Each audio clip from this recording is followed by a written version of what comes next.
T-minus 30 seconds.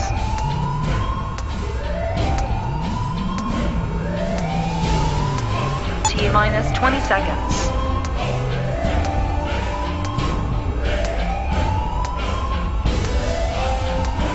10, 9, 8, 7, 6, 5, 4, 3, 2, 1, 0.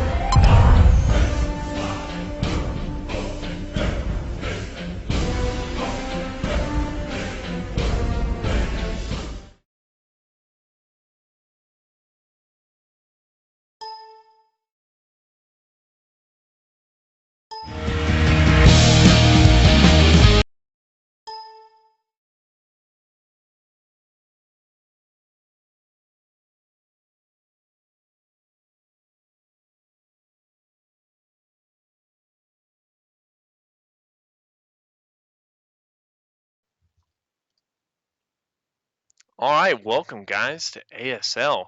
It's good to see you all. I hope you're all happy to see me too, even though you can't really see me. You can hear me, I hope. Not sure how many of you are out there yet. Do we have a viewer count yet? I haven't loaded the stream yet.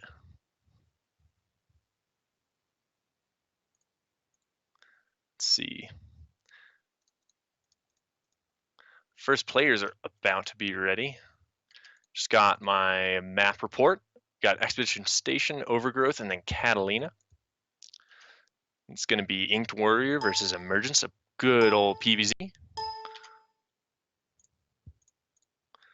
All right.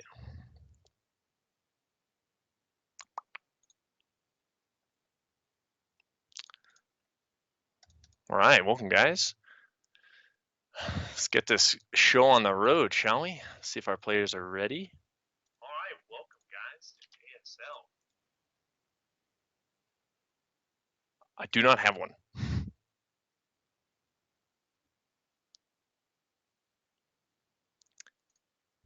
Yeah, you can just use my Skype picture if you want.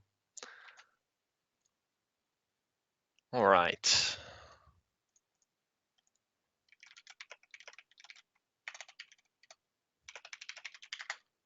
All right, Triggin, you're hosting the games, correct?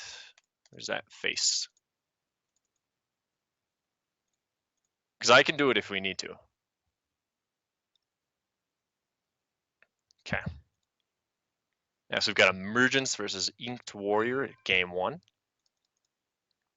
Expedition Station, if you didn't get the map report.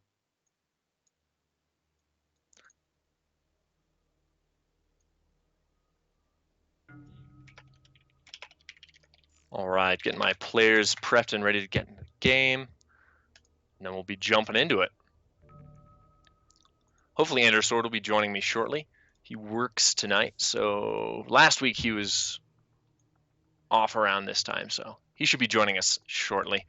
So you won't have to just hear my lonely, lonely, sad voice forever.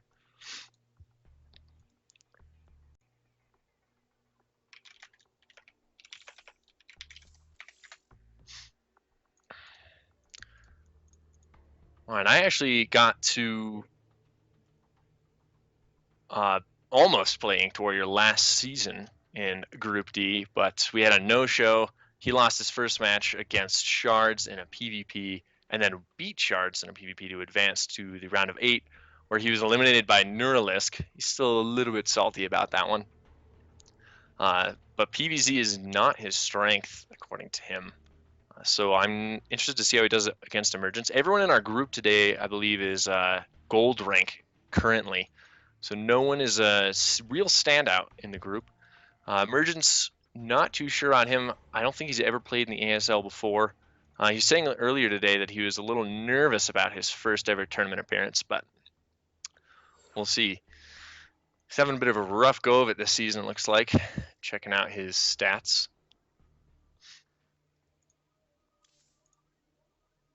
Let's see, Emergence versus Protoss is actually his best matchup. All right, so from that, assuming they're around the same rank, which guessing from what I've seen of InkedWarrior's play, I would say is a fair bet. I think Emergence is probably going to be favored in this. And we're in the lobby ready to go, I think. Just waiting for Emergence to remember that he plays Zerg and not Terran.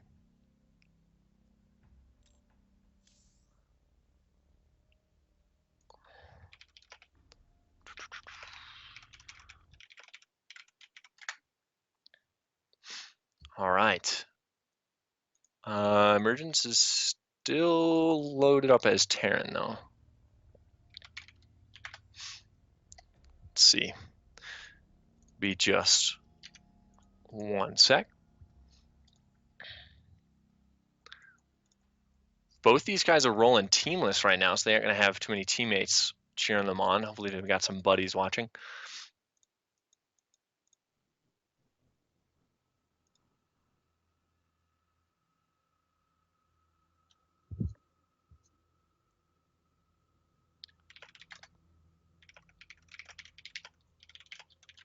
All right, I guess we're just going to roll right into game 1.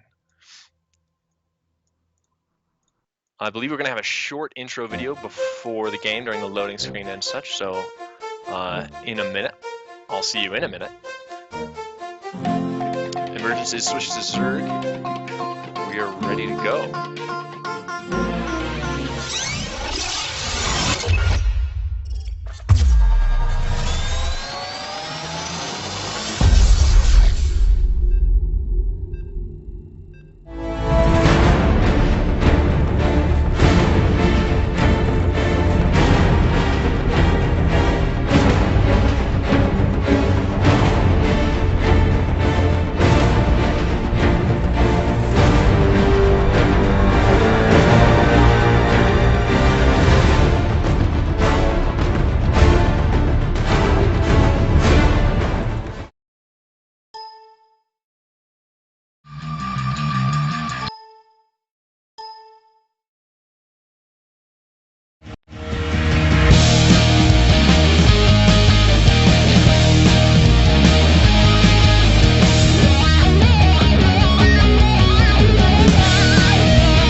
Alright guys, welcome to game 1 tonight, InkedWarrior versus Emergence. I'm going to rush through these intros. We have InkedWarrior in orange, Protoss, bottom left of Expedition Station.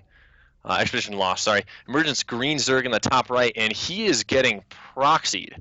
That's why I'm going to rush through this. InkedWarrior sent that probe out immediately. That was the first thing he did in this game. And we've got one gateway down. We're going to see a second, I assume, coming out here. And Emergence going gas first, likely into a pool, and he's going to be all right against this with some micro. Pool's a little bit late. Every second counts in this type of situation, and his pool's not quite down right. 3 in gas. Hopefully he remembers to pull out of gas when he gets to 100 gas to get Zergling's speed. But once speed is up and finished, he should be in good shape against this. Unless InkedWarrior is able to pull out the Zealot Rush Bonanza action and just kill him. Because this is what we're looking at in this game, guys. There is not really going to be a transition. If this was InkedWarrior, the WCS Premier League player, I'd say maybe he could survive not pulling this rush off successfully. But Gold League play, I'm going to bet this is going to be really, really, really all in. Double chrono on the Zealots. First Zealot about to pop, another one queued. It's going to head right outside the gateways and not go anywhere. He's going to wait till he has a few and then pop in. Spawning pool is done. Zergling speed started. No drones and gas anymore, so we're just going to see Lings coming out. Queen is on the way, which will help, but with 2 Zealots already out and 2 more imminent, Overlord headed into the main right now. He's going to see that something is up shortly. He sees no expansion, nothing at the ramp, and 2 Zealots and a probe in the natural. He doesn't get the hatchery down, so no worries there. He got a spine crawler started in the main. 2 Zealots and a probe headed in right as the Queen pops out. Is he going to get a surround on the Queen? Nope. Pulling drones. Emergence is looking good right here as long as he can continue to micro. Zergling's about to pop to help out with this. 3 Zealots fighting, 1 joining in, so 4 total. First one's about to go down, but he's targeting down the spine crawler. That needs to get up for Emergence to have a chance in this game. I feel like it's going down. No cancel. This hurts for Emergence right now. He's at 14 drones, but he's losing them quickly. 4 Zealots still alive. 2 more on the way in gateways, and a 5th walking the base right now. He still hasn't killed a single Zealot. One's very weak, about to go down for the first time, but he's just losing drones en masse. I think this is going to be GG here shortly. Those Zealots are just massacring everything, and there it is. Very fast, very dirty. Game 1 at an InkedWarrior. Deciding to go full Protoss all over Emergence. And if he is nervous about this tournament, that is a fast way to knock out a nervous player, is just go straight to their face with Zealots. And that was very, very brutal for Emergence. Not able to get that spine crawler up was everything. Pulled his drones back, couldn't hold position micro. Everything was just a little bit off for him. Hopefully he's not too thrown off from that and can regain his composure in game 2 and not go down and out. We'd all like to see some good action-packed games, but I mean, frankly, if InkedWarrior is prepared to cheese every single game, I'd be okay with that. I mean, no one's gonna deny him how entertaining it is to watch, assuming you get a little more even fights than what we saw there. But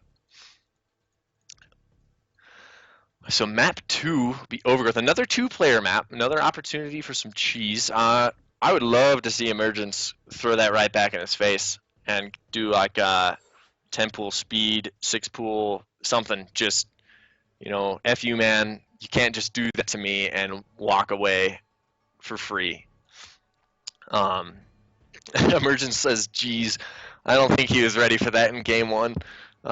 This is his first match in ASL, actually, so he has no idea what this is like. Probably, he said he didn't have too much experience in online tournaments, so not sure he's really used to playing for an audience. Not the ASL is exactly WCS World Championship level audience. It still gets to you as a player who's used to just playing all by your lonesome in the ladder, all in your room or whatever, the lights off. You know, that's how typically StarCraft is played, I think.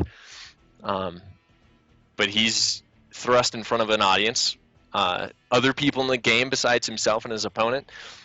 It can really throw you off. Nerves are a real threat. But he remembered he was Zerg right away this time, so we're seeing some improvement. Switching from Terran, it's good. I always like my friends to remember that they play Zerg because Zerg is the best. It remains the best. It's been the best since 1998. Not sure if you all agree with me, but I just want you to know that if you don't, that's okay to be wrong sometimes. But we are ready to go into game number 2.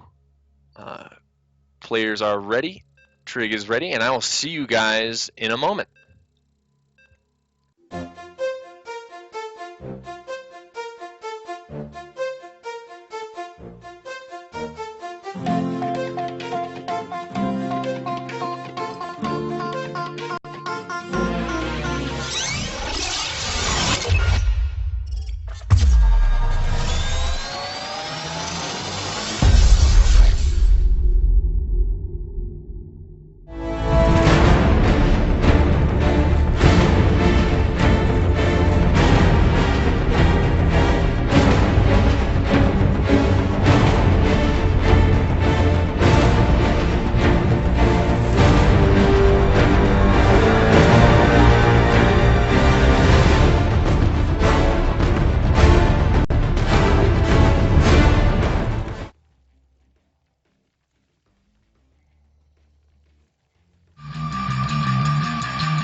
Hey guys, welcome to game 2. In this game we're seeing a little bit more regularity, nothing too crazy. But once again we have our green Zerg, this time in the bottom left of Overgrowth. It's Emergence, representing himself and the proud Zerg race. Gonna go ahead and take a quick scout. He is not wanting to get cheesed again.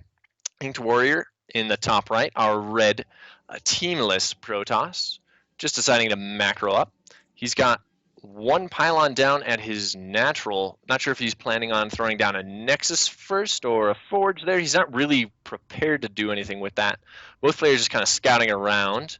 InkedWarrior got a nice crazy path queued up through the main of Emergence. Sees that gas first again. Emergence going around with his drone, scouting just about everywhere that there'd be a proxy gate. Pool down for Emergence. He's going to see the same build. Hopefully you'll actually get to utilize it this game. With the Forge down for InkedWarrior, though, he should be able to hold off any aggression fairly easily, but a cannon rush is still somewhat of a threat. He'd have to commit really hard to it to make it work at this point, so I don't think we're going to see it out of him. Yeah, he's just running home with his probe. Emergence Overlord finally making it over to InkedWarrior's side of the base. He's going to be popping in and seeing what's going on over here shortly.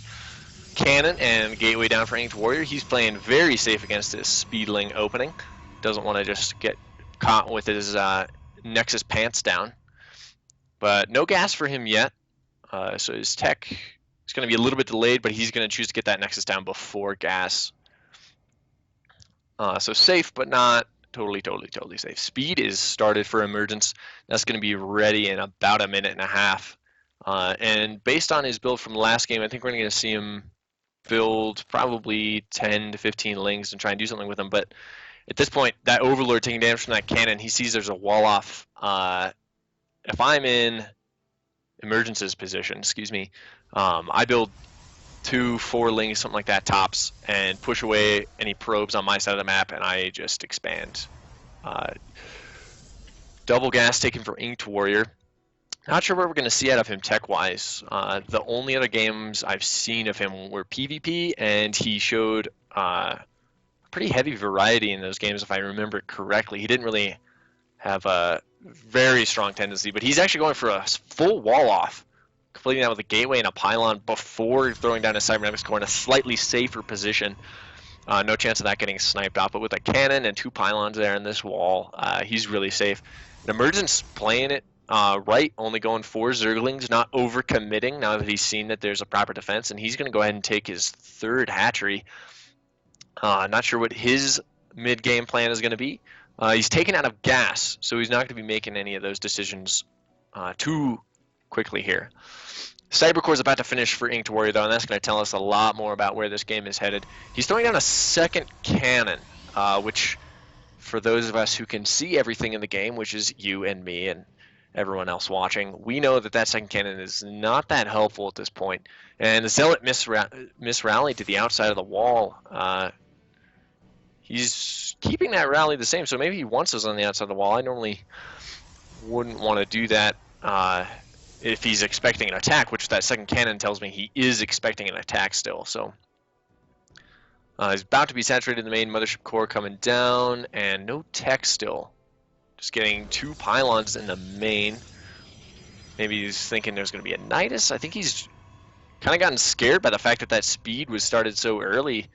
Emergence's build is almost like a really safe ZVT style, where you get speed really fast to defend off Reapers, Bunkers, Marines, that sort of thing.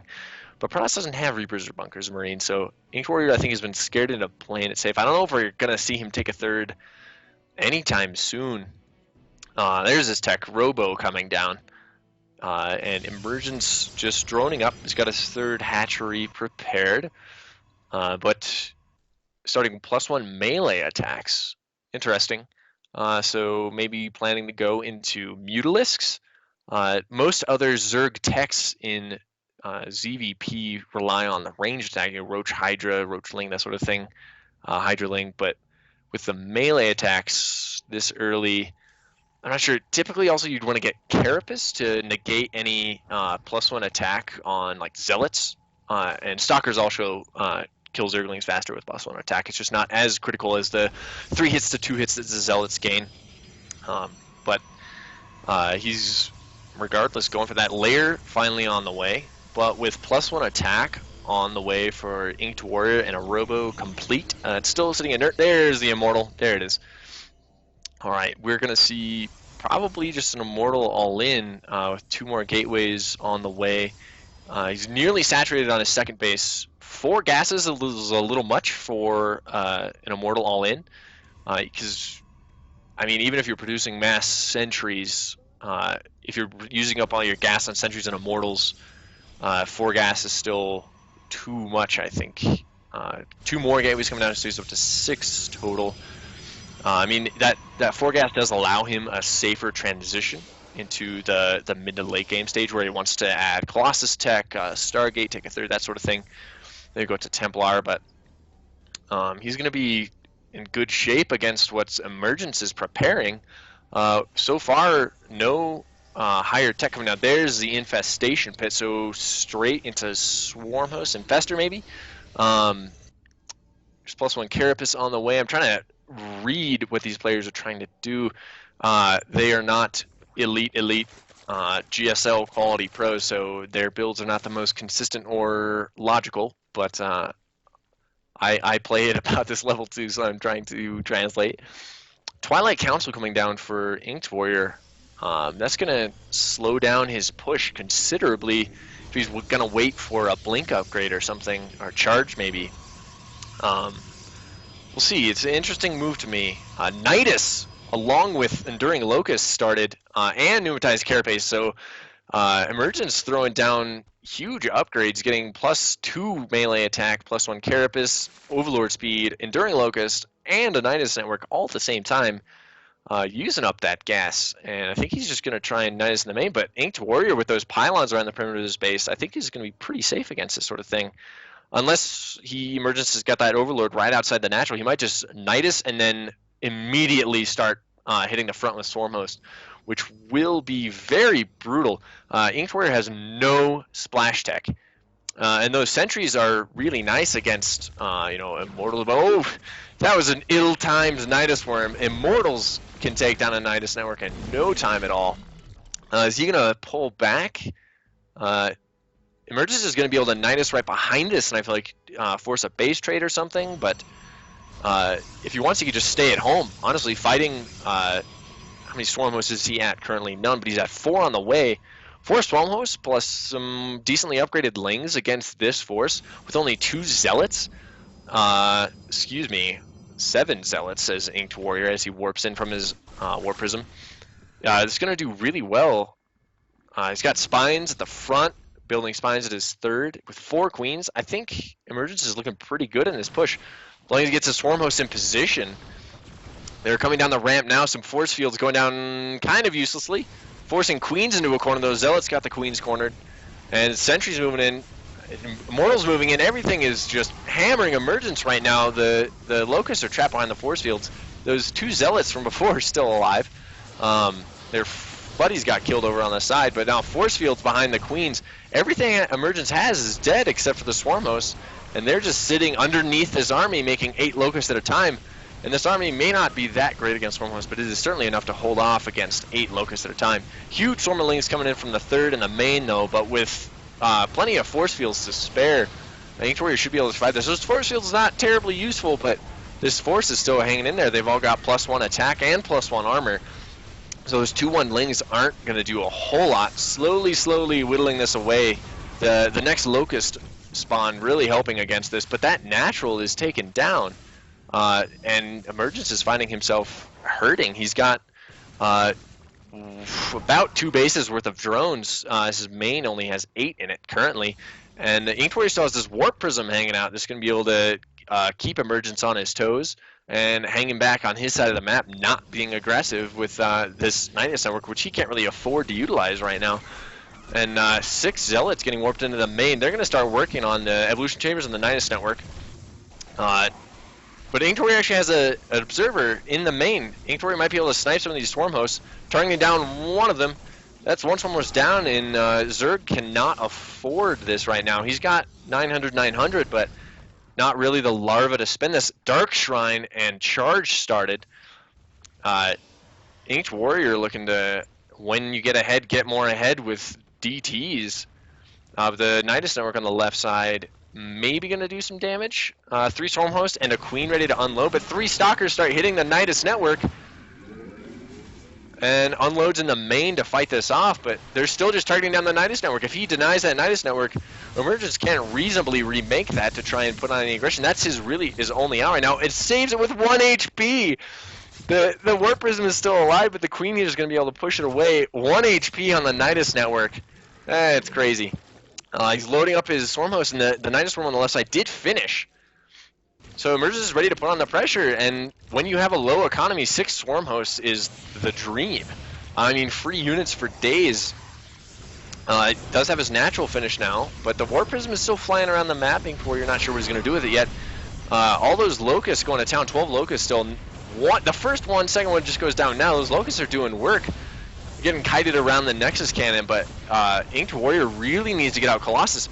The DT tech is nice and everything to get more ahead, but Archons are really your only option to splash at this point if you're InkedWarrior, and those are not particularly great against Locust. He might be able to overwhelm this force, but Emergence is just going to be able to camp this with his Queen. He's got 2 drone spells, 2 spores. This is not going well for InkedWarrior. He's letting this slip away. That 1 HP Nidus Network, the 4 DTs in the main, 7, 8, 9, 10 DTs in the main, and natural of Emergence. This is probably going to turn into a burrowed and cloaked unit base trade. Lair getting hammered. 1, 2 Overseers getting morphed in the map before the Lair goes down. That is absolutely critical. If InkedWarrior's force ends up being only DTs, right now his army is 8 DTs and a Warp Prism and an Observer. So both players do have detection to fight each other off, but man, this game is just falling apart at the seams. TT's just ravaging the natural. Baneling that's going down, not sure why Emergence even built that. He has not very many lings left. 2 DTs coming in trying to snipe these spores. If you get these spores, that's it for right now, as far as detection on this side of the map goes. And GG from Emergence! Wow. Wow, I did not expect that. I would have expected him to keep fighting way longer, but I mean, that might just be the nerves in the tournament. Doesn't want to keep fighting against that really, really strange, awkward situation with all those DTs. This is, wow, a strong play from InkedWarrior going up 2-0 to advance to the winners match. Great games from him. Emergence, though, I mean, I guess as a Zerg player, when I have Swarm Hosts in a really low econ situation, I'm totally fine dragging that game out pretty long if my opponent doesn't have much. But, I mean, if he lost that Spore over there on the left side, he wouldn't have any detection with this Swarm Host. But, I mean, at that point, you just lift it up and run away or something to buy time for one of your Overseers. He did have 2 Overseers in the game, so not a totally lost situation for him. I hope he realizes that. If you guys are in chat, if he joins us in chat or if you're in game or whatever, tell him that. Tell him that he should have stayed in the game and that he should be a little more solid and secure in his play, because it was better than I think he's going to give himself credit for in that one. So hopefully we see some more confidence out of him in the losers match. But yeah, congratulations again to InkedWarrior. Don't want to belittle his play or anything like that. He played very well. I think he's definitely improved since the last time I watched him play. About, oh gosh, that was a long time ago. Month and a half now. He's been able to practice since then, so I definitely noticed some improvement. All right, looks like our 4th player, D-End. I'm not sure how he wants that name pronounced, but he's not here for me to ask. No show, so I think we're just going to go right on to the winners match. So technically, are we going to wait for a minute? Okay, yeah, we're going to have a small break. A small break before we go into the winners match. I don't want to make InkedWarrior too tired, nor myself, but I'll see you guys in a few minutes.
Hey guys, we are back. We are back. So we had some technical difficulties with Dark Archon and BattleNet, but we are in the winners match. So the winner of this match will move on.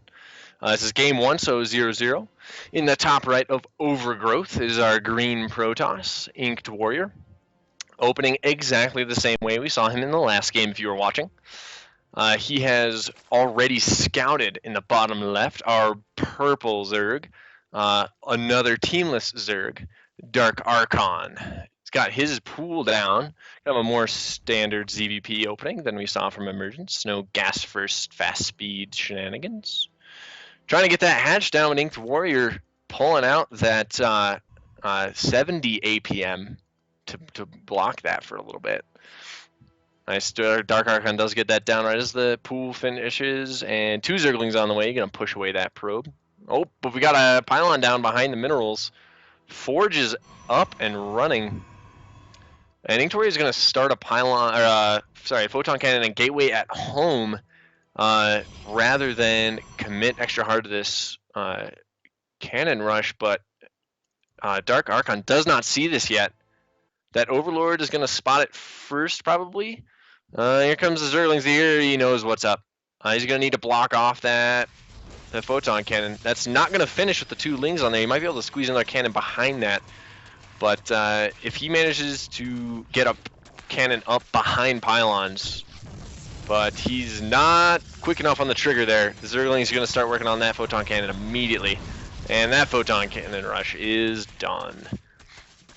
2 Lings is usually not enough to do that. If InkedWarrior had managed to block that cannon in totally with pylons, I think we would have had to cancel that hatch. And that hatch was really far along, so that would have been a real bummer for Dark Archon. But he is safe and sound and happy. InkedWarrior going for Cybernetic Core in his wall this time. Not seeing too much aggression coming out of Dark Archon. Still no gas for Dark Archon, so he's just going to be building mostly drones right now. And if you are no stranger to StarCraft, you are no stranger to Zerg's building mostly drones at the beginning of his EVP. I've got 2 more queens on the way, so that's going to be his main form of defense for right now. I'm not going to rely on Lings from any shenanigans, but he's about to run over and see the wall in the natural Linked Warrior and see that there are no shenanigans currently brewing. Although the warp gate gets started, and that is the main ingredient. Let's see where Inked Warrior goes with this. He's still probing up his main. He's got 2 probes in each gas. Last game we saw him take 4 gas eventually, but he committed to the gas immediately with 6 probes in gas. So not entirely sure what he's planning here. He does wear proudly the fact that he's not a very high APM player. So I think we can take that into consideration. It's not going to be most likely a blink all in or something like that, even though this semi-gas setup, he just went into full gas here. Stargate right behind the natural there for him. His warp gate is halfway done. See if he adds more warp gates. This is about the time you want to start doing that to have him finish up in time with warp gate, but with his probe number lacking like it is, I'm not sure he's going to be able to even pull off something like that if he wanted to. Not sure what he's going to be building on the Stargate. I'd like to see an Oracle followed by some Void Rays, I think is what I'm going to see out of Inked Warrior, judging by the kind of player he is. But I'm not totally sure. Dark Archon actually really oversaturating his main base with drones. Got 6 too many in there. And that would put him over the edge on his natural. But that's basically 6 drones that they aren't wasted, but they're not quite as useful as they would be down in the natural. And right now in this Zerg metagame in ZVP, I mean right now meaning in this particular game, there they come the drones. You want your economy to be flourishing and charging ahead as much as possible. You don't want to let yourself slip, because right now that is the Zerg advantage. It's not that they have more units than anyone else right now. Like right now he just wants drones, drones, drones, and economy, economy, economy. And that kind of move will hurt him. But that 3rd hatchery is going to be finished up, and he should have enough drones to saturate that almost immediately, but he's not building any currently. He's massively supply locked is why. Probably see him. There's the Void Ray straight after the Oracle. Called it. That's because I am a super amazing caster, guys. Don't ever let yourself think that that's because I'm smart or anything. Like, I'm just a genius. I'm not just smart. Spore Crawler just now started in the natural, but with 3 queens on the prowl, and he doesn't even pick up, he picks up 1 drone. 1 lonely drone for 1 lonely Oracle. That is not the ratio you want as a Protoss player. You want way, way, way, way, way more. But Dark Archon is very safe from this. He doesn't even get a Spore in the main, actually. He just gets 1 reactively in the natural. Going straight for Hydra and double Evo. Not even getting a Roach Warren. So, not sure if InkedWarrior is going to be able to identify that and hit any kind of timing. His gas is really far behind because he's just been staying on those 2 geysers and just warped in a bunch of stalkers. So he can't even afford to build a second Void Ray. And that first Void Ray is just kind of chillaxed in there right above the Stargate, neglected. And Dark Archon able to saturate his 3rd base immediately, like a good Zerg should. Interested to see if he goes for melee or ranged. Guessing ranged if he wants to commit to the Hydras. Hopefully he doesn't pull an IA and forget his Hydra speed. Not sure how many of you were watching WCS Premier League tonight, but Chinese Zerg IA built about 45 Hydralisks before getting Hydra speed. It was kind of embarrassing for a Premier League player, but it did end up costing him a game, and that's actually against Showtime. But there's InkedWarrior following my advice, getting Colossus tech right after he gets his Robo. He recognizes the need to have splash in these games. 2 Zerglings kind of poking away at this. They aren't going to get absolutely nothing done when a Void Ray and some Zealots come to rain on their parade. Especially with +1 attack, Zealots is done, so they're just going to wreck these Zerglings. +1 ranged attack is started for our Zerg player, Dark Archon. That the 5th and 6th gases are not taken, which typically to support heavy Hydra production, you want, there they are. You want those a little bit faster though. So you can just be pumping Hydras and Hydras and Hydras and Hydras. But if you're going to be spending a decent amount of that larva on Lings, that little bit of a late gas is fine. It's not going to hold them back too far.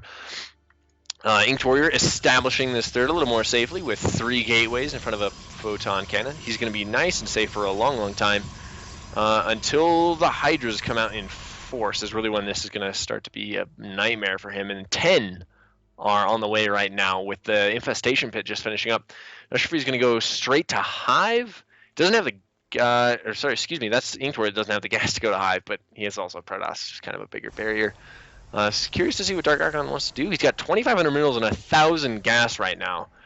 He kind of would prefer that to just be all in Hydras and Lings. 22 Lings started now, but that's barely a dent in his bank. He needs to throw down a macro hatch as soon as possible. These Hydras do not have speed yet, and I hope I didn't jinx him, telling him not to get Hydra speed. These Zerglings moving in on the 3rd base, taking out Zealots down on the ground. Those 2 Voiders are going to tickle them away. Zerglings are very ticklish, so they aren't going to do that until they get the support from the big brother Hydralisk, who murder these Void Rays as the Zerglings run in and trade decently against these Zealots that are move commanded. Oh, they are getting wrecked. And these Zerglings are now at +1 armor, so the Zealots aren't quite canceling them out quite as much. Hydra's move commanding in turn against the Zealots. That's not exactly what you want, but another reinforcement wave of Zerglings going to really help out against these Stalkers and 2 Immortals, but a clutch force field there blocking out those Stalkers and Immortals working on the Zerglings. This 3rd is not going to go down though. They do pick up a Pylon and cancel a bunch of Warpins, but with extended Thermal Lance, 3 seconds from finishing, InkedWarrior is looking to maintain until he moves out and gets totally surrounded. And he doesn't react even close to in time to save that sentry. 2 force fields on that sentry would have really helped this here, but the Zerglings absolutely murder that force, and that is the bulk of InkedWarrior's force here. He's only got 5 Zealots and an Oracle left. A Colossus is about to pop, warping in a bunch of Stalkers here. That's going to help losing a gateway, but he is losing control of this right now until the Hydras move in and overextend. Dark Archon's moving in with a bunch of reinforcements, but his bank continues to climb. He is not spending his money very well. He doesn't have enough larva to. He needs like 2 macro hatches at this point. Like his injects have been decent.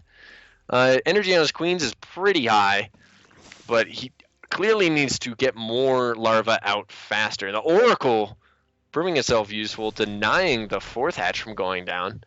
And I'm not sure when Dark Archon's going to react to that. I don't see another drone on the way yet. Oh, that was just moving to the 3rd. Yeah, he's not going to take that 4th, and I'm not sure if he's noticed that yet, if he has any plans to clean it up. He's got some Hydras out. His army hasn't reacted to that Oracle. So that Oracle, I guess, just gets to deny the 4th for like 3 minutes. That's cool. Dark Archon does see indeed that InkedWarrior does not take his 4th at the forward base or the gold. The back corner base is still free.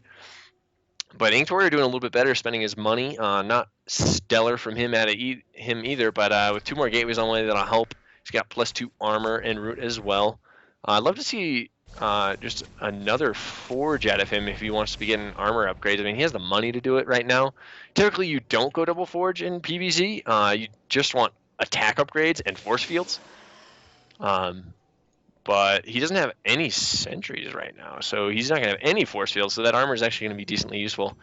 But against the Locusts, they're going to be coming from the Swarm hosts that Dark Archon's planning on making here shortly. Armor's not going to be particularly useful. I mean, you need more Colossus, Storm, these sorts of things that can fight long-term and help you kind of snowball through the Swarm hosts that are imminent here, rather than armor, which just kind of helps a little bit in each fight, but eventually your units will get whittled away by the free Locust, as much as some of us hate that fact. But Dark Archon feeling pretty comfortable at about 173 supply right now, moving out. He's going to try and deny this 4th base, perfectly well timed, right as InkedWarrior plans on taking it. Throwing down the ghosted Nexus there. This probe is on the way. And that's going to be really nice if he times this right and manages to snipe it. His 4th is down successfully at this point. And InkedWarrior's planting his 4th right now. Got Nexus, Pylon, and 2 assimilators queued up here. And his army is much smaller than Dark Archon's. So he's down about 15 supply, but with an observer with his army, these Swarm hosts do not have the numbers to hold this back by themselves, and they're just killed. Well, some of us wish that's how all Swarm host games ended up. Just Swarm hosts get built, Swarm hosts die. But there is a giant Hydra force absolutely ravaging this 3rd base. They're going to take down that Nexus. Maybe Zerglings continue to work on that. The Colossus got isolated and separated from this army, though. The Hydra's chasing. They got speed now, but these Colossus are going to be able to run away and hit all this stuff. Charge lots coming in from behind. And holding in these Hydras, they might be able to break out. Yeah, they're going to be safe.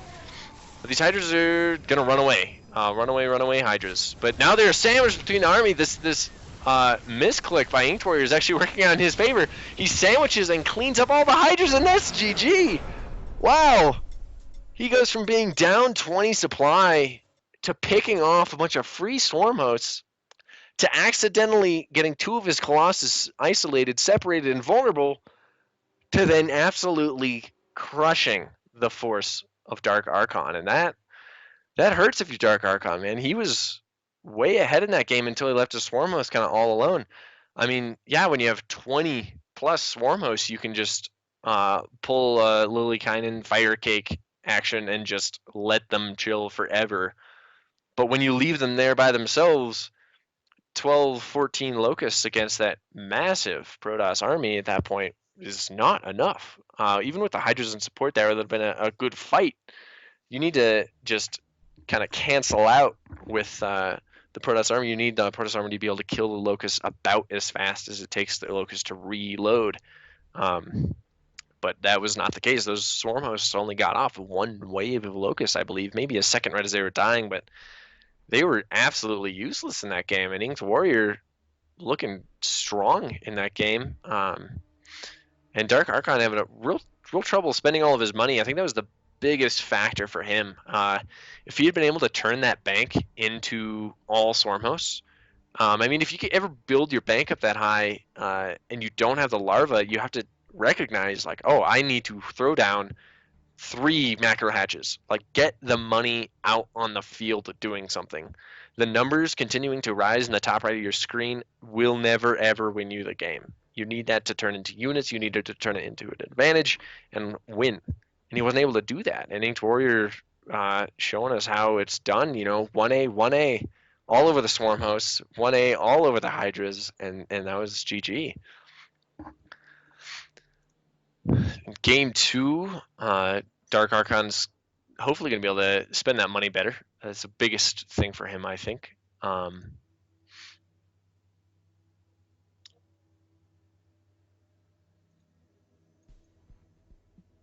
no! Oh no! Okay, not a bummer. Dark Archon. What was the issue? Ah, hopefully it's not actually like a real life emergency. But apparently Dark Archon has had to drop out. He just said he had a personal emergency and left quickly. So I guess all our thoughts should go out to him. Hopefully it's not anything too serious. Hopefully it's mom just wants him to clean his room right now or something. But it's a real bummer. I was hoping to see him go toe to toe with InkedWarrior again, but looks like we're just going to have InkedWarrior and Emergence move on to the round of 16 by default. So InkedWarrior with 3 game wins, 2 technical match wins, and Emergence with 1 loss and 2 technical victories. So we're going to move along, and I believe we have games tomorrow night of Defender League as well. Trick, that's your group, right? Next week, okay. And I've got the schedule right in front of me. I just wasn't reading it. All right, Vanguard League. Let's see. Yeah, 23 hours and 36 minutes. We'll be going live with Group E. Everyone's favorite wisecracking rich guy in the community, Wisecracks, will be playing. And we got 2 Terrans, Badula, Illumina, and Protoss Doohickey versus the Zerg Wisecracks. In Group E of Vanguard tomorrow night. That's 1900 Pacific time. So that'll be 20 Mountain Time if you're cool like me and live in Mountain Time. It'll be really, really early in the morning if you're weird and British like Trig. But we're going to have a good match, hopefully. I'm excited for that. Yeah, 3 a.m. for the Brits. Well, I mean, British is the most important nationality in Europe. I think you would agree with me on that, right, Trig? Exactly. So important.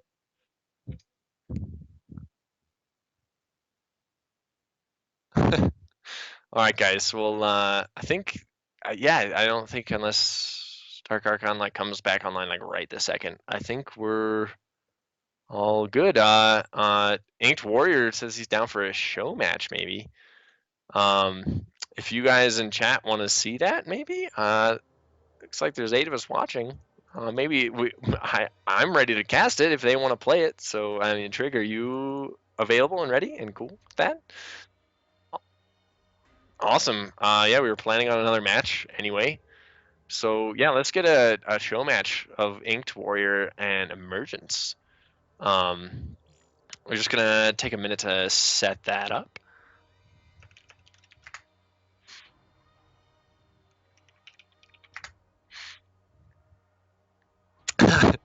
Trig says the best of 69 show match. I'm not sure if I'm prepared for that level of show match. Okay, I'm ready. I'm committed to the best of 69. Someone needs to go make a Reddit post because if this doesn't get more viewers, I don't know if I'll be able to hang in there. I want at least 1 viewer per match that's played.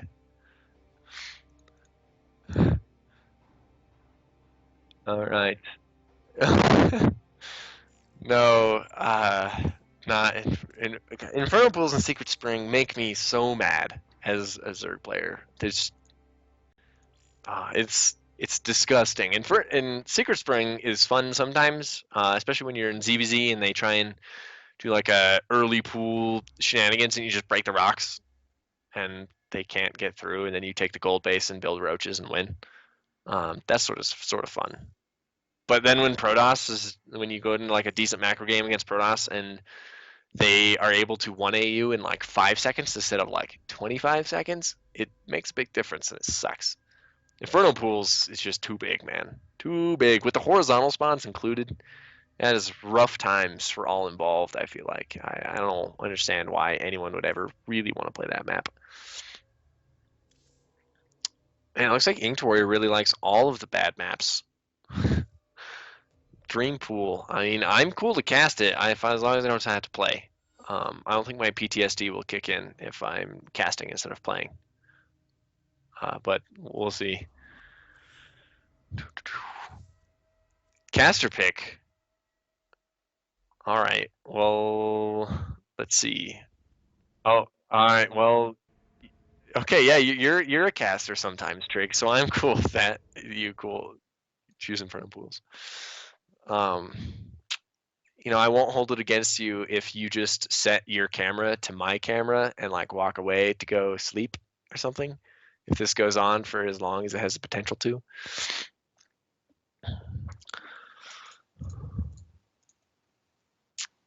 All right. I'm excited for this, especially with nothing on the line. I want to see what these players do. Emergence wanted to be really aggressive in his game, so I'm hoping that he goes even more hardcore cheese aggression. That's going to be a good time if he does, I think.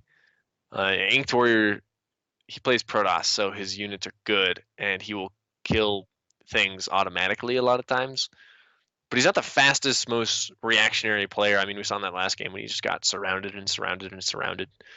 But I kind of want to see him die a little bit because he's Protoss and he hasn't lost a game yet tonight, and all the Zergs have been losing, and that makes me sad. But we'll see. We will see. All right. Think we'll be getting the game going shortly, and then we'll throw to a video, I think. And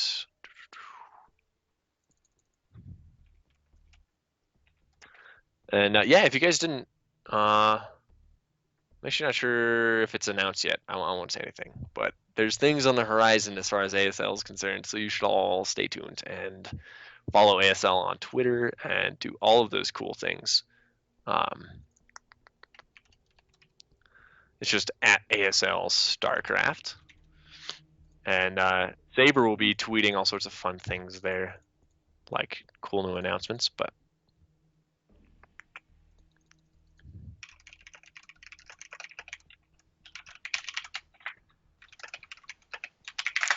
all right, so I think we're gonna throw to a quick video, right?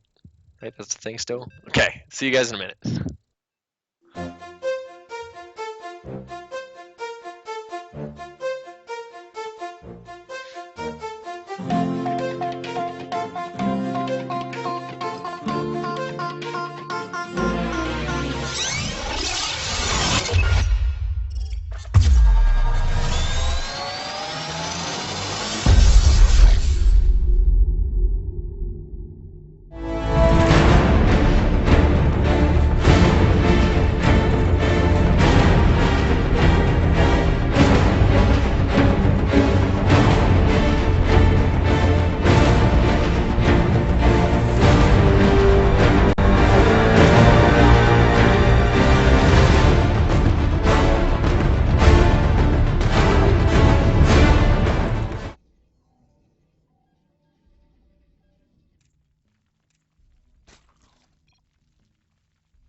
Hey guys, welcome to our impromptu winners show match. Both these players advancing to the round of 16 of Defender League, ASL Season 4.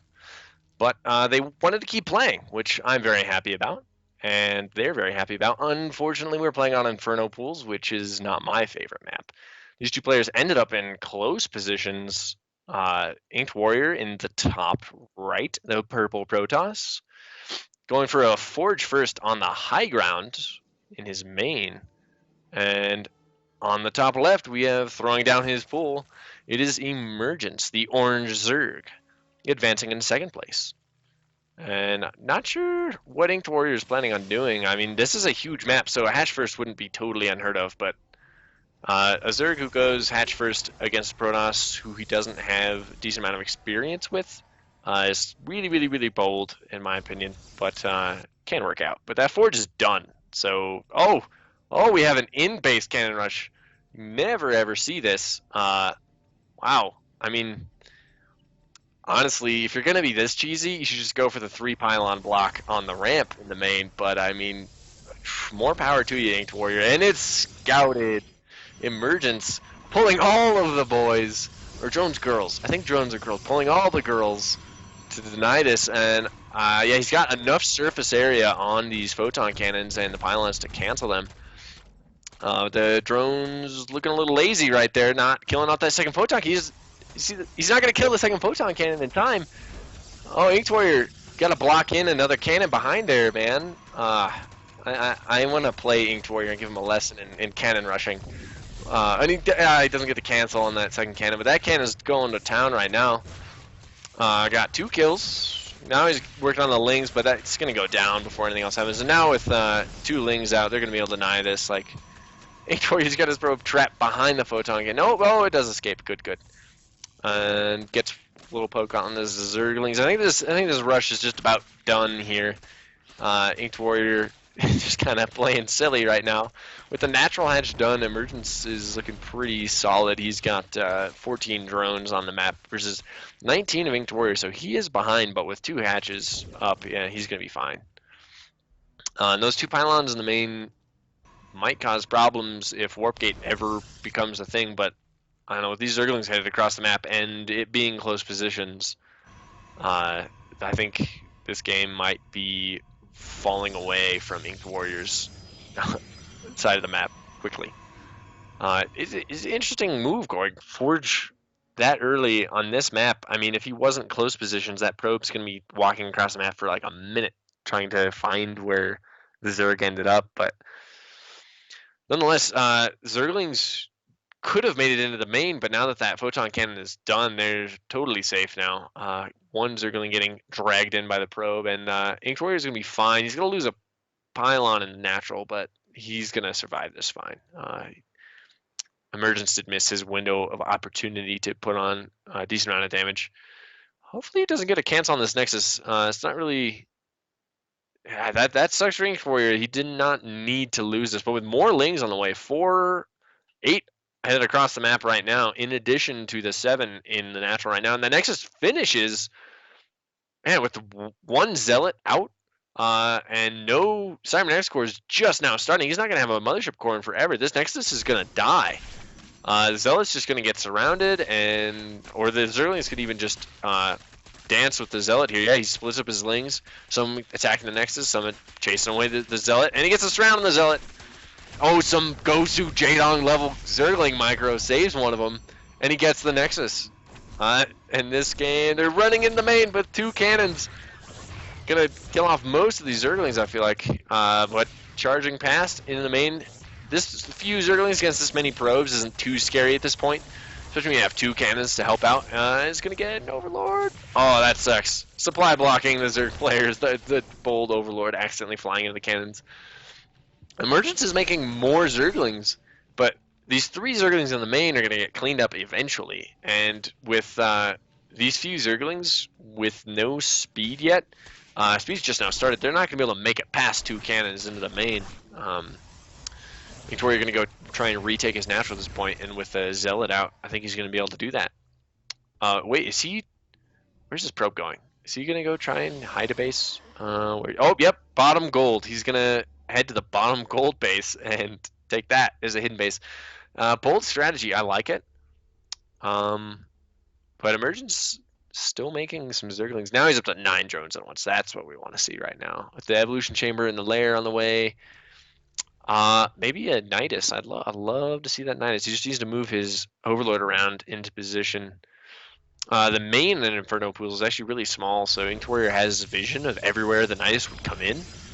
But like I pointed out earlier, he's not the fastest, most reactionary player, so it might be that just works.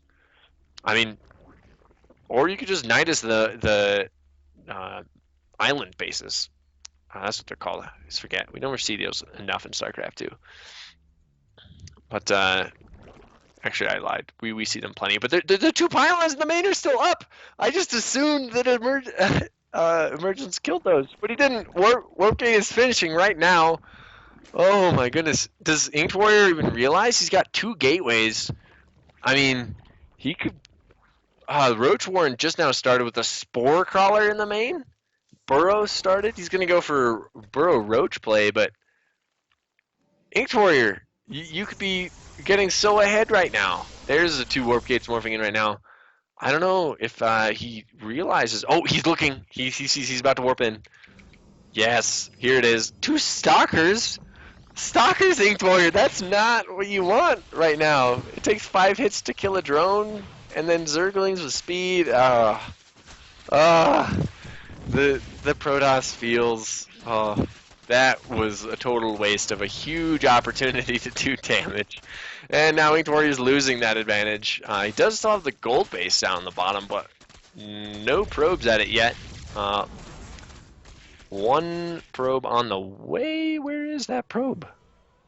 Where is your probe coming from? Interesting. Oh, there it is. Roach is out now. +1 attack about to finish. Burrow about to finish. Not started Burrow Tunneling Claws yet. No, so no Burrow movement, no Roach speed yet. And he's moving around in the speedlings. I think. Oh no! Emergence saw the probe transferring. I think he knows something is up. Yeah, he is fanning out across the map right now, looking for this base. I mean, I feel like the gold base should be the first one you check, since it's the most valuable to take. But with 2 cannons there, 1 behind a wall and 2 zealots, he's going to need to commit pretty hard to kill this off. But when he does kill it off, it's going to hurt InkedWarrior pretty badly, especially without getting anything done with those 2 pylons. Got a gathering of lings here, and those lings aren't going to be able to do anything to this base. The 1 cannon tucked in behind the mineral line.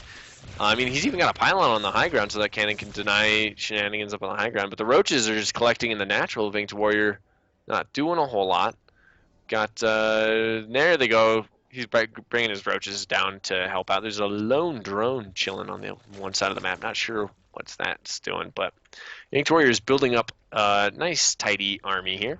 This is up to 5 zealots, 2 immortals, and 4 sentries.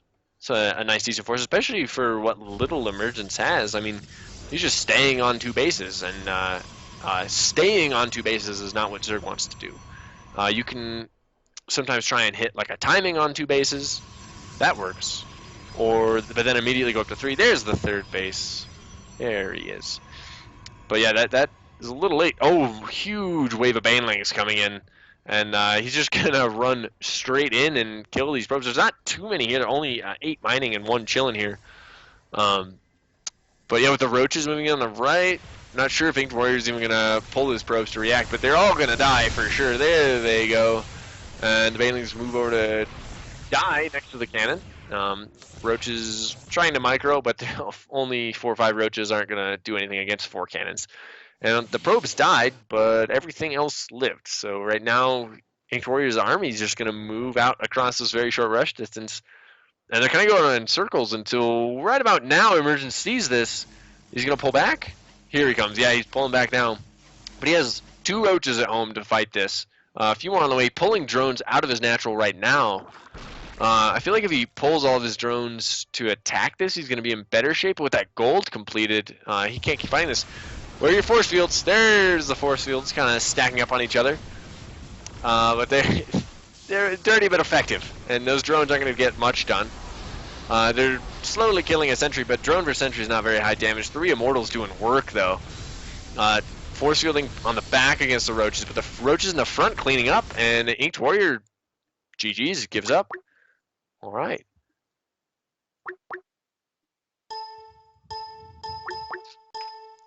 And that is it for InkedWarrior. He was the one who suggested this show match, so I mean, the pressure's on him to win. This is his idea. This is his everything on the line. But Emergence feeling much better after that game. I think a nice win, and I think we're all happy somewhere deep down inside to see a Protoss lose. But I don't want to speak for everyone. I mean, you might be only a little excited, not as really, really excited as I am. But InkedWarrior finally losing a map tonight, even though at this point it doesn't really matter. That really bold in-base cannon rush to missed opportunity with the pylons, and yeah, that is some good Gold League Heroes shenanigans going on. Not sure how many maps we're actually going to be playing. Best of 69 would be interesting, is the adjective I will use to describe that. Oh, so that's it? Oh, best of 3. Okay, I didn't hear that part. Okay. All right, so we're going to have best of 3. So Emergence in position to put InkedWarrior in his place. Here's hoping, let's say. Yeah, do we have any leads on who our 2 TBDs in Prime League are going to be? I don't want you to spoil anything, Trig, for me, but we do have people interested in that too.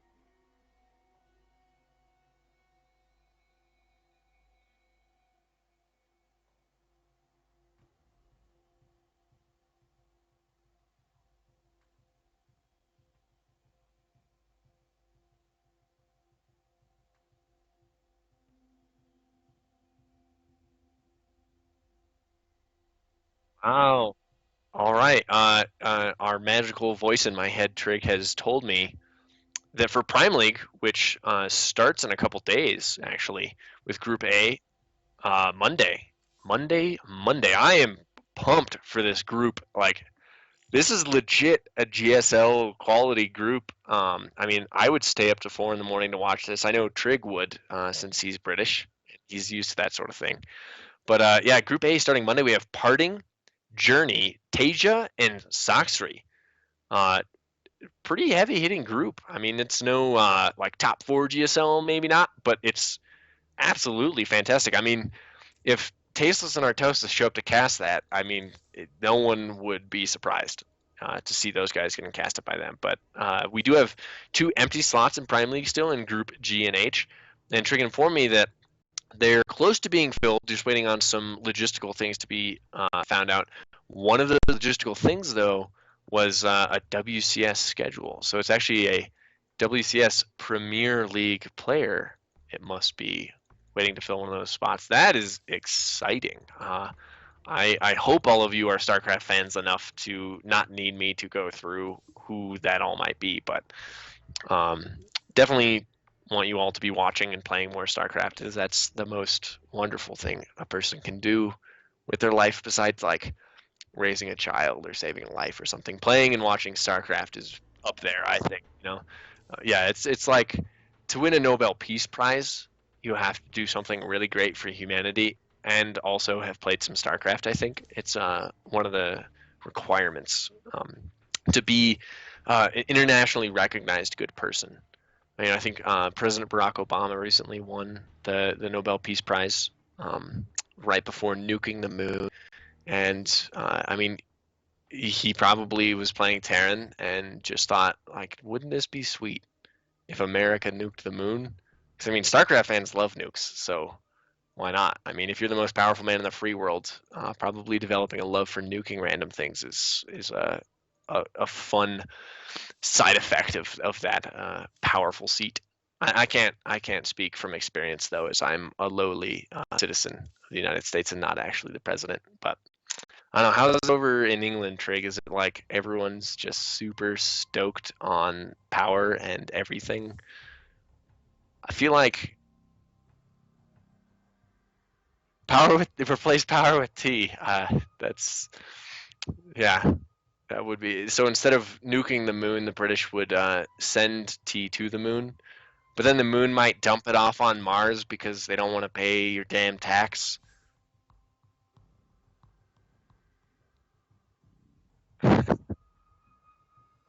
I mean, I am not really a tea drinker myself. But I do have a special place in my heart for Earl Grey tea, simply due to the fact that Jean-Luc Picard likes to drink Earl Grey tea hot all the time. Um, I well, I mean, yeah, but that is my life. I aspire to tell a machine that I would like to drink Earl Grey tea hot, and then become Jean-Luc Picard, balding head and all. I mean, I have beautiful hair, beautiful hair. I don't know if you can tell from the picture of me with Rain. Yes, that is actually Rain. And yes, that is actually me, and yes, that is actually my glorious hair. I would be okay with losing my hair and becoming Jean-Luc Picard.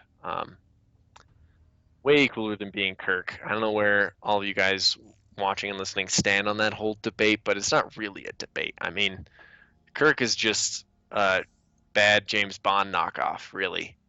Um, he's kind of like the crass American futuristic James Bond, whereas Jean-Luc Picard is like a role model, an excellent captain and friend, and also Data is awesome. I don't know how you all feel about that. I don't know. By the time you hear this, if you feel like chatting to me about how you feel about Kirk versus Picard and Star Trek in general, I'd be very happy chat.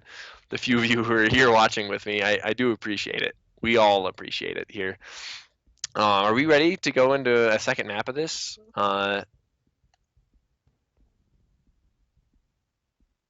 Okay, so we're looking for a specific map. I'm excited for what you have in store. I mean, hopefully it's just like fastest map possible or something.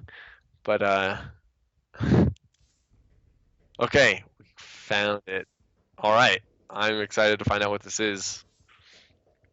Uh, drum roll. You can all do your drum roll yourself. All right, I am excited.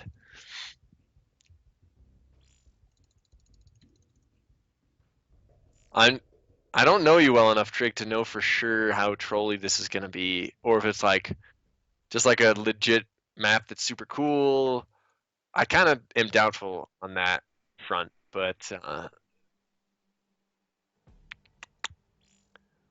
oh man, we should do. I guess we won't do it tonight, but sometime I want to talk to Saber about it, getting some of the TLMC maps in and like the map of the month from Team Liquid and stuff like that. Like the ASL is a community tournament for community players, and while bronze to masters players aren't necessarily as ready to learn new maps as Premier League players are, but there's I feel like there's not really any reason we need to tie ourselves down to the ladder system like WCS does. What are we playing? 2v2 debris field? Oh goodness. Um,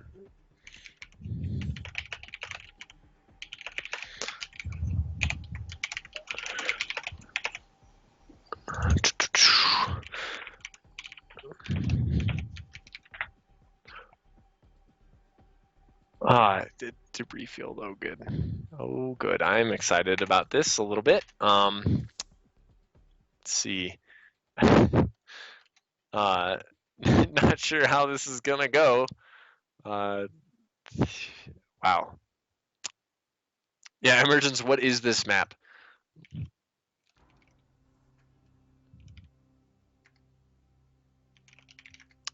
If you guys didn't know, I was just telling Emergence, if you want to check out VODs from any of the ASL tournaments, um, they will be on YouTube approximately a week after they air.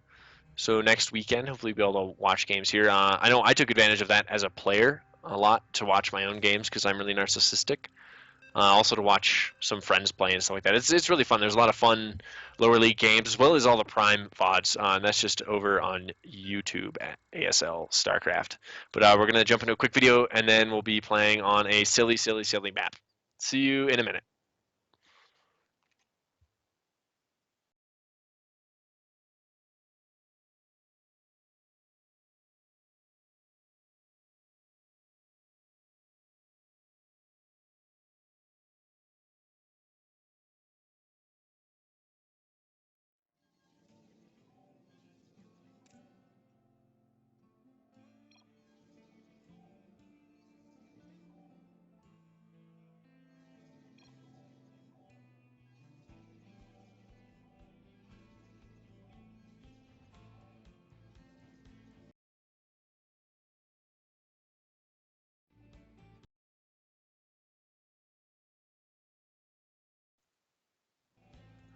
All right, guys. Welcome to Debris Field.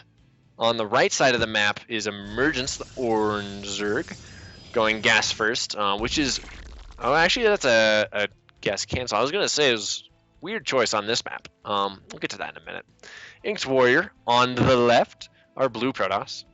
And if you didn't already notice what's happening here in the mini-map, this is an island map. I'm not sure... Okay, I'm not sure that any of you have ever actually played or watched a game on StarCraft 2 on this. Brood War, this type of thing was normal, but you'll see here on InkedWarrior's base, there is no ramp. There is no ramp. Same on Emergence's base. InkedWarrior, not too thrilled on his build order choice. And I was telling Trick before, this map is heavily favored for Protoss in this matchup. You just see these giant chasms going around the map in every which way. I mean, you can't blink across but a few of these positions. I think there's doodads in most of the place preventing that sort of thing. There's no pylons that are going to be able to reach across and warp in. I have never heard that derogatory term for a Englishman before, but I hope you find that as funny as I do, and that I'm not just being a dick. But InkedWarrior gonna making some air units. Emergence probably gonna be making some air units, and we'll see. The thing about Zerg Air is it's utter shit. I'm not sure how many of you have ever played Zerg. But yeah, mutas are awesome. When you catch your opponent off guard, fly into his base with 20 mutas and he has nothing prepared, you're like, yes, my mutalisks. But anytime there's phoenixes with range, widow mines, Thors, like just all that shit just destroys mutalisks, and it's sad. And corruptors, they aren't even worth talking about, so I'm just gonna move on. But yeah, Protoss, their Void Rays, the Oracles, the Phoenixes, the Carriers, the Tempest, the Mothership. If InkedWarrior doesn't win this game, feel free to harass him. I think I'm a good friend of InkedWarrior, so I can say for sure that that would be an okay thing to do. Interesting going for a Stargate first. I would actually prefer to go for a Robo first and expand, and then just rely on cannons for a little while to fend off mutas, because Zerg is stuck on one base. So, and Emergence only has 2 drones on one of his gas, so he's not going to be able to make anything muta-wise. I mean, best he can do is like Nidus stuff, but InkedWarrior actually going double Stargate, so he's not going to be expanding for a while.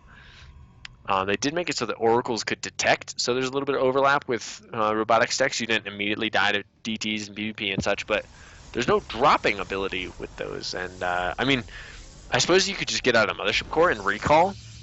That would be a cool move to do.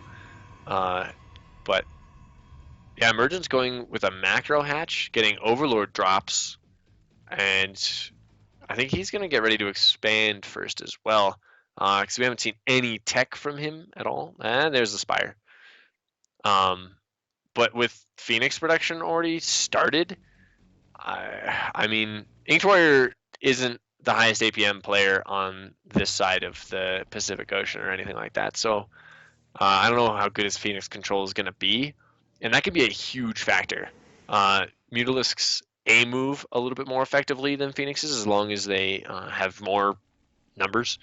But on a map like this, where you're not really needing to commit to any other tech or any other focus other than your air army, you should have an even amount of Phoenixes versus mutas, so the Phoenixes win that fight, basically. And the 2 Phoenixes flying into Emergence's main right now, but there's a Spore already. He's probably going to get a few Overlords, though. 3 Phoenixes gathered up now, starting another Spore. There's no Queen. He didn't start a Queen, so he has nothing to fend this off other than the 1 Spore, and 4 Phoenixes now. 5 Phoenixes on the way. Yeah, 6th is building right now. This is just going to be really annoying for Emergence. He's actually pulling his drones away. Secondary Spore finishes. The tertiary Spore is about to finish. It gets 1 Phoenix, but this is just a really awkward position. And he does have a drone in an Overlord. Looks like he's going to go take another base. The Phoenixes identify that. That would be really annoying. So you got 2 drones, one in 2 different overlords. I think one might have picked up by accident, actually. And Emergence has his Spire completed, but he has no money to do anything with it. He's got 1 Corruptor on the way. And if you remember a few minutes ago, I mentioned how awful Corruptors were. Yeah, I mean, sure, they're armored and stuff, and they don't take very much damage from Phoenixes, but 1 Corruptor against 5 Phoenixes is not that fantastic with it. And InkedWarrior just going more and more Phoenixes. These guys are silly, silly people. I mean, he has Warp Gate tech finished. He hasn't done anything with it. He can't really do anything with it. He has no Warp Prism, no pylons elsewhere. When he sees the Overlord with the drone in it and starts attacking enemy, he's going to get a drone kill from that. That's nice. Going to get 3 Overlord kills. Overlord's speed done now, though. The Overlords are a lot less vulnerable. I'd love to see just like a Nidus out of him, but I mean, Emergence's plan might be to just go mass Corruptor and then get Broodlords, but I mean, he just doesn't have an economy. He's getting another macro hatch on his 2nd island, but he has way, way in the red. He's down 2 Overlords in supply, so he's not going to be able to build a whole lot. And InkedWarrior finally deciding to tech up, getting a Forge, a Robo, and 2 more gateways. And that Robo is going to allow him to expand a little more effectively. But like I said, I think the Mothership Core rush into recall your probes to get the fastest possible expansion would be good. Hydra Den on the way for Emergence. I really actually dislike that choice a lot. He doesn't have the economy to build enough Hydras to fight these Phoenixes. And if what he does is he like builds Hydras a little bit at a time on each island, the Phoenixes are just going to pick up Hydras and kill them. And Phoenixes are very good at that. And he just lost one of his Corruptors. He's about to lose a 2nd, and he is hurting. This isn't exactly how I expected it to play out, but this is exactly why these maps are not in tournaments. I mean, like, Zerg's ability to fight against this is far stronger than Emergence is taking advantage of, but like this one Hydra is about to pop out, and he says, thoughtfully thinking of how he can work himself out of this situation. Like, the Hydra Den was just the wrong choice, point blank. But he actually picks up the egg before it finishes and is attacking the egg. That's mostly pointless, but here comes a Hydra doing work on one of the Phoenixes, and they get picked up and dies instantaneously. It's exactly what we expect. Oh, he's got a drop of 2 Queens and 2 Hydras, but that one Overlord is like half health. The Phoenixes just move over to it. It's gonna die. I mean, and now there's all these juicy drones, all these high energy Phoenixes, and 2 Hydras and 2 Queens is not enough to kill this. And no 2 Void Rays. Oh goodness, this is just kind of embarrassing. Oh goodness, I'm glad no one's tournament life is on the line being decided by this. I mean, can you imagine how awful and toxic StarCraft Reddit would get if Blizzard even suggested adding this kind of map into the actual official map pool? Oh goodness. Oh goodness. And these Phoenixes are just wrecking everything. And now the Hydras and Queens are stuck on the ground because they're ground units. And creep spread is only so good when there's an actual gap. Now there's 4 gateways on the map with a Warp Prism out. And he's going to warp in 4 Zealots that are going to be able to kill the Spore Crawlers. And I mean, this is Bronze League math here, guys. Like, your opponent builds Spore Crawlers to stop your air units. So you build ground units to kill the Spore Crawlers so that your air units can keep killing stuff. And I mean, that's GG, right? I mean, Zealot Phoenix, that you got the ground taken care of, you got the air taken care of, and you just A-move, right? I mean, Zealot's moving in, the drones being pulled. Emergence does not know what to do against this, and I do not blame him. Nowhere on Team Liquid will you find a strategy article about how to handle Zealot Phoenix with 1 Stalker on 1 base, the 14-minute timing on an island map with 9 Phoenixes in your base. This is so incredibly silly. Void Ray is overextending, chasing down the drones, taking a little bit extra damage, but I mean, that 1 Void Ray kill is gonna be great. 2 Void Ray kills is great, but there's still Zealots, and this base is out of drones, basically. There's 7 drones left over here. There's no drones left on the other. Oh, 1 drone. That's on the other base. So he's got 8 total. Ouch. 8 against 22. I mean, InkedWarrior is on 1 base, and he's not using that Warp Prism to expand, so he's going to run out of money eventually, but, I mean, there's there's just no point to this fight. It's so obnoxiously inane at this point. Like, Emergence just has nothing to do. Yeah, his APM is dwindling right now. He's playing in like 1/3 speed of what he played in his actual games against InkedWarrior right now. And the Zealot's going to work on the lone tech structure out here that's exposed. Emergence repositioning his Spinecrawler to fight this off, but this is just not going that well. Then the Phoenixes decide to move across the map and try and be useful, picking up an Overlord. The Stalker's going to kill the only Hydra on this base. Now it's only 1 Spinecrawler against 4 Stalkers and a Warp Prism in position here. And there's no creep spread here because he didn't ever have Queens, so there's nothing, no way he's going to move over and kill that. And Emergence GG's, he doesn't want to continue this torture anymore. And we're all tied up 1-1 in our shenaniganry best-of-3 show match. Oh, Trigonal, thank you for doing that. Do you want me to choose the map? Okay. Okay, I'll see if I can find a fun one. Let's see, guys. How trolly do we want to get? We want browse maps. Let's see. Oh, I think I know what we want to do here. How long have these two played StarCraft? Trying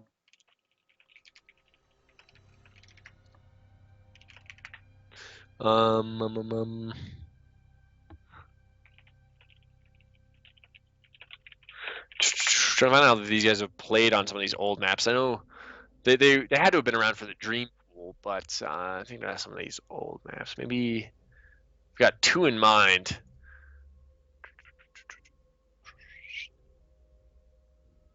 I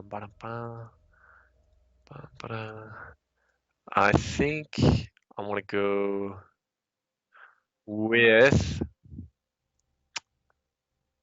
Oh man, these maps, man, the nostalgia of the SC2 beta. I don't know how many of you guys were around for that, but I was, and it was good times indeed. Let's go ahead and do this one. Trig, I am going to PM you the link to the map. You can go ahead and make that one.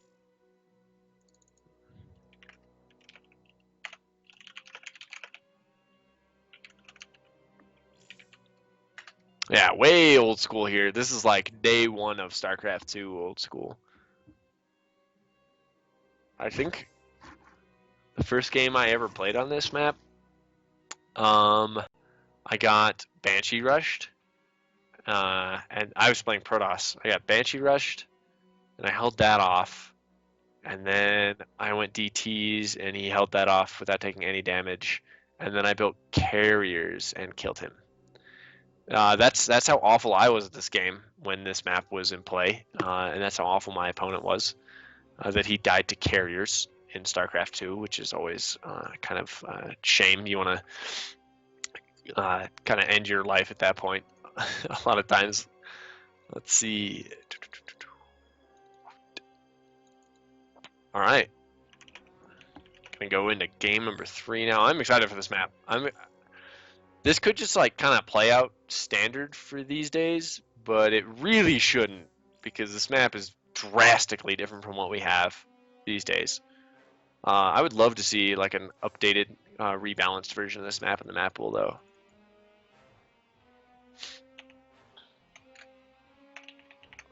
But yeah, everyone watching and to our 2 players playing, this map is dedicated to you guys from me. So you're welcome. Hopefully we see a good game. There's not only islands on this map. There are islands though. I'm excited. I don't want to spoil anything, but it's gonna be awesome. So cool.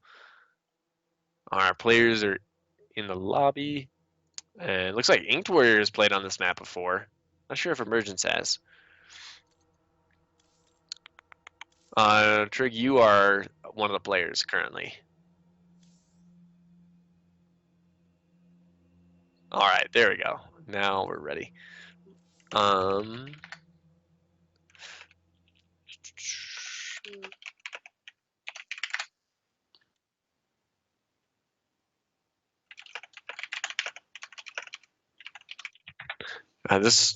feel bad. This is another really, really awful map for Zerg.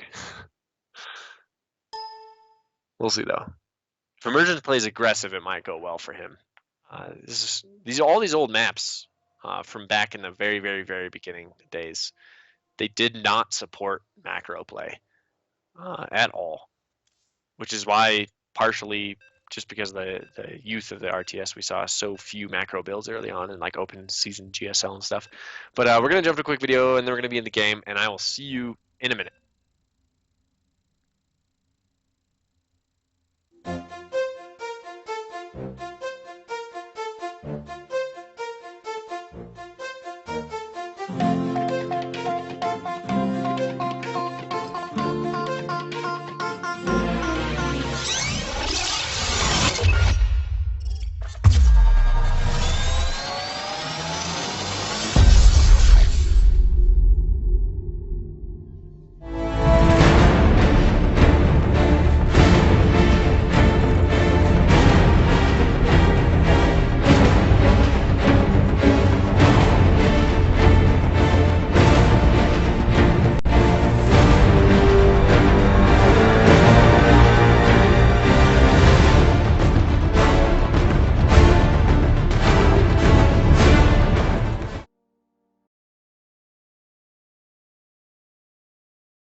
All right, guys. This map, Desert Oasis, one from the very OG days of StarCraft, is being proxied on currently by our Protoss in the south, InkedWarrior, wearing the lovely teal shorts. And yeah, this probe, not sure where he said he's flying directly under an Overlord's flying directly overhead. I think InkedWarrior is having second thoughts about this proxy now that he sees that Overlord. Dick, he says, as a drone comes down to push away, but that's unnecessary. I mean, you can tell how old this map looking at the 3 Xel'Naga watchtowers in the middle of this tiny, tiny, tiny map. It's just unnecessary. But Emergence are orange Zerg in the north position of this map. Desert Oasis. I don't think Emergence has ever played on this map before, from what he was saying. That's my guess. InkedWarrior has played on this, though. He's been around. Not sure how good he was back then. If he's anything like me, this was like the Bronze League days. This was still losing to 4 gates only in PvP forever. This was just the beginning of those days, really. That was actually, this map got kicked out of the map pool pretty quickly, I feel like. Even back then when maps took forever to come out. But yeah, Emergence getting his scout or something on. Whoa! InkedWarrior actually canceling his gateway in the main, throwing down a forge, and 2 gateways across the map. Wow, mind games. Going back and uncommitting from that. Oh, and he cancels the forge! We've got Inception happening here, guys. InkedWarrior has gone like 4 levels deep in the metagame here to pull out the win on Desert Oasis. Emergence has no idea this is happening. His pool is halfway done, starting gas now. He's scouting around. He's going to go take that watchtower. There's not going to be any units walking past that for a good while, though. Not sure where he's headed with this drone. Maybe checking back here. He doesn't realize there's rocks in between his base and there. That would be an awful, awful place to proxy unless you're doing a Stargate. But with 2 gateways done, this first Zealot's about to pop out. And there it goes. InkedWarrior is on supply block. He needs to get a pylon down ASAPly. Forge is on the way in his main again. This is the second Forge of the game. And Zealot working on the hatch. Emergence selects it and does not cancel. I'm not sure where this is going to go. His Spinecrawler started in the main. He's got some Zerglings on the way. He's pulling all the drones to fight this. All of the drones. Forge is done. I mean, InkedWarrior can throw down a cannon with his gateways before the creep gets there, and Emergence. Yeah, that happened.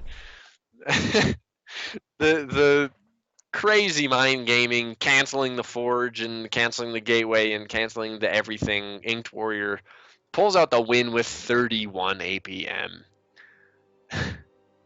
That was an impressive victory. I'm a big fan of that.